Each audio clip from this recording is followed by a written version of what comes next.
What's up, gang? Welcome to my ultimate LEGO stop motion walking guide. In this video, I'll go through several different ways to get your minifigures to walk in your Brickfilms, starting with the very easy method and going up to some harder but better looking walks and runs. So let's begin with the first level of walking. This one should really only be used for your first ever Brickfilm and then never used again, but I'll show you here anyway. So first, move one minifigure leg, then move that leg onto the next stud, move the other leg forward, and repeat until you get a walk cycle that looks something like this at about 8 or 10 FPS. Again, this should only be used once because it's very easy and doesn't look that great. So we're going to move on to level 2 and 3. This is the walk cycle used by many brick filmers, including myself. It has one extra step from the last, but it's still very simple. So move the first leg forward, and then move it forward slightly so that it becomes bouncing between the studs like this. Then complete the step, and repeat this at about 12 FPS. Now this looks good, but something is missing. In real life, when people walk, our arms move. So let's work on that next to level 3. For this, keep the same walk cycle, but now move the arms slightly every time you move a leg, making sure they match up with the opposite leg. This will give your minifigure a much more realistic and smooth looking walk. This is what I use in my every brick film I make. And now level 4, the running cycle.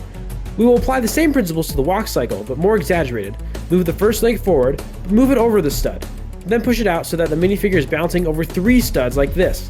Then finish the cycle and skip the frame where both legs match up, instead swinging the next leg forward and making sure to move the minifigure a stud forward.